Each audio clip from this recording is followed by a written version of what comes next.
ബോറടിച്ച് പണ്ടരടങ്ങി. അതെ ഗൈസ്, വെള്ളിയാഴ്ച ഈവനിങ് എന്ന് പറഞ്ഞിട്ട് ഭയങ്കര ഹാപ്പി ആയിരിക്കും. സാറ്റർഡേ സൺഡേ ലീവ് ആണല്ലോ, എന്തും ചെയ്യാലോ. അപ്പോൾ ഞാൻ പറഞ്ഞു വന്നത്, രാവിലെ തന്നെ ഏട്ടൻ കളിക്കാൻ പോയി. ഞാൻ ഉറങ്ങി എണീക്കുന്നതിൻ്റെ മുന്നേ പോയി.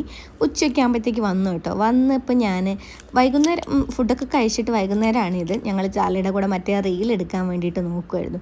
പുള്ളിക്കാരൻ ഒരു കണക്കിന് ഒരാളെയും നോക്കുന്നില്ല. അവൻ സ്ട്രെയിറ്റ് ആയിട്ട് നോക്കുക. പിന്നെ അവൻ എന്തോ പന്തി കേട് തോന്നിയിട്ട് അവൻ കുരച്ചു. പിന്നെ ഞങ്ങൾ ആ പരിപാടി അവിടെ അങ്ങ് സ്റ്റോപ്പാക്കി. പിന്നെന്താ, ചായ കുടിക്കാനൊക്കെ പോയി. കുറച്ച് സാധനങ്ങളൊക്കെ മേടിക്കാനുണ്ടായിരുന്നു. അതൊക്കെ വാങ്ങി വന്ന് കുക്കൊക്കെ ചെയ്തിട്ട് ഞങ്ങൾക്ക് ഇന്ന് സിനിമ കാണാൻ പോകണം. അതവിടെ നിൽക്കട്ടെ. കുക്കിംഗ് ഇന്നിപ്പോൾ കപ്പയും ദോശയും മീൻകറിക്ക് ആക്കാനാണ് പ്ലാൻ. അപ്പം ഞാൻ അതല്ല പറയാൻ വന്നത്, വേറൊരു കാര്യമാണ്. നമ്മൾ ഈ സാറ്റർഡേ സൺഡേ എന്തിനാ വെയിറ്റ് ചെയ്തിരിക്കുന്ന, ഫാമിലിയുടെ കൂടെ കുറച്ച് ടൈം സ്പെൻഡ് ചെയ്യാമല്ലോ എന്നൊക്കെ കരുതിയിട്ട് ഇരിക്കും.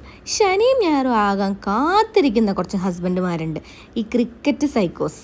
അവരെന്തിനാ സാറ്റർഡേ സൺഡേ ആവാൻ വെയിറ്റ് ചെയ്തിരിക്കുന്നത്? അവരുടെ കിറ്റും ബാഗൊക്കെ എടുത്തിട്ട് കളിക്കാൻ പോകാൻ വേണ്ടിയിട്ടാണ്. നമ്മൾ അവരുടെ കൂടെ ടൈം സ്പെൻഡ് ചെയ്യണമെന്ന് കരുതി കഴിഞ്ഞാലോ നമുക്ക് കിട്ടത്തില്ല. ബോറടിച്ച് പണ്ടാരടങ്ങളായിരിക്കും നമ്മുടെ ഗതി. അവർ ഗ്രൗണ്ടിൽ പോയി നല്ല അടിപൊളിയായി കളിയൊക്കെ കഴിഞ്ഞിട്ടായിരിക്കും വീട്ടിലോട്ട് വരുന്നുണ്ടാവുക. അതെ, ഇങ്ങനെയുള്ള എത്ര ഭാര്യമാരുണ്ട്, അതായത് ഈ ക്രിക്കറ്റ് കളിക്കാൻ പ്രാന്തായിട്ട് നിൽക്കുന്ന ഹസ്ബൻഡുമാരുള്ള എത്ര ഭാര്യമാരുണ്ട്, ഒന്ന് കമൻറ്റ് ചെയ്യണം കേട്ടോ.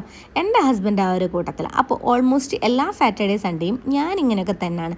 തട്ടിക്കൂട്ട് രീതിക്ക് എന്തെങ്കിലും ഒരു ബ്രഞ്ചോ അല്ലെങ്കിൽ മോസ്റ്റ്ലി ബ്രേക്ക്ഫാസ്റ്റ് ഉണ്ടാവാറില്ല, എന്തെങ്കിലും ബ്രഞ്ചാണ് കഴിക്കാറ്. പിന്നെ ലഞ്ച് അങ്ങനെ പ്രിപ്പയർ ചെയ്യാറും ഇല്ല. എല്ലാം ഒരു തട്ടിക്കൂട്ടായിരിക്കും. പക്ഷേ നമുക്ക് ഹസ്ബൻഡ് വീട്ടിലുണ്ടെങ്കിൽ കുക്ക് ചെയ്യാൻ ഭയങ്കര ഇഷ്ടമല്ലേ. ഞാൻ ആ കാറ്റഗറിയിൽപ്പെട്ട ആളാണ് കേട്ടോ.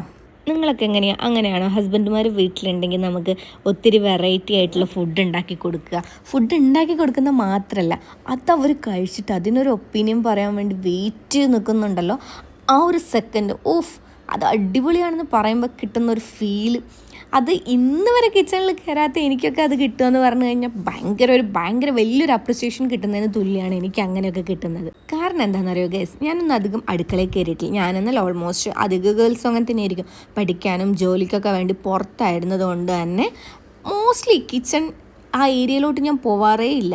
പിന്നെ ഞാൻ വർക്ക് ചെയ്തത് നാട്ടിലാണെങ്കിലും രാവിലെ 10 മണിക്ക് പോകണമെന്നുണ്ടെങ്കിൽ ഒരു 8 മണിയൊക്കെ ആകുമ്പോൾ എണീറ്റ് കുളിച്ച് മാറ്റി പോകുമ്പോഴത്തേക്ക് എൻ്റെ ലഞ്ചും ബ്രേക്ക്ഫാസ്റ്റൊക്കെ അമ്മ ആക്കിയിട്ടുണ്ടാവും. അപ്പോൾ അടുക്കളയിൽ വലിയ രീതിക്ക് മെഴുകേണ്ട ഒരു അവസ്ഥ വന്നിട്ടില്ല. കല്യാണം കഴിഞ്ഞിട്ടാണ് ഞാൻ അധികവും കുക്കിംഗ് പഠിച്ചിട്ടുള്ളത്. നിങ്ങളൊക്കെ എങ്ങനെയാണ്? അങ്ങനെ തന്നെയാണോ?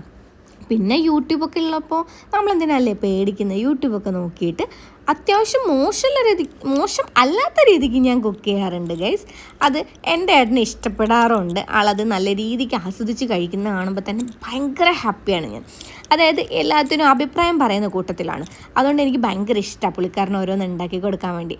അപ്പോൾ ഇന്ന് ഉണ്ടാക്കിയ മീൻകറിയും അതുപോലെ തന്നെ തട്ടിക്കൂട്ട് മീൻകറിയായിരുന്നു. പെട്ടെന്ന് തന്നെയായിരുന്നു പ്ലാൻ ചെയ്തത് മീൻകറി ഉണ്ടാക്കാം എന്നുള്ളത്. ഞങ്ങൾക്ക് ഇത് കഴിച്ചിട്ട് വേണം സിനിമയ്ക്ക് പോകാൻ. അതിരടി ബുക്ക് ചെയ്തിട്ടുണ്ടായിരുന്നു. ഇവിടെ അടുത്താണ്, ഒരു 10-15 മിനിറ്റ് ഡിസ്റ്റൻസ് മാത്രമേ ഉള്ളൂ ഞങ്ങൾക്ക് പോകാൻ വേണ്ടി. അപ്പോൾ അതിനു വേണ്ടി സെറ്റായിട്ട് പോവാണ്. അതിരടിയുടെ റിവ്യൂസോ കാര്യങ്ങളോ ഒന്നും ഞങ്ങൾ നോക്കിയിട്ടില്ല. മൂവിക്ക് പോകാൻ തോന്നി. ഇത് പോകാന്നത് വേറൊന്നും കൊണ്ടൊന്നല്ല, എൻ്റെ കൂടെ ടൈമില്ലെന്ന് പറഞ്ഞ് അടിയാകുന്നതുകൊണ്ടാണ്.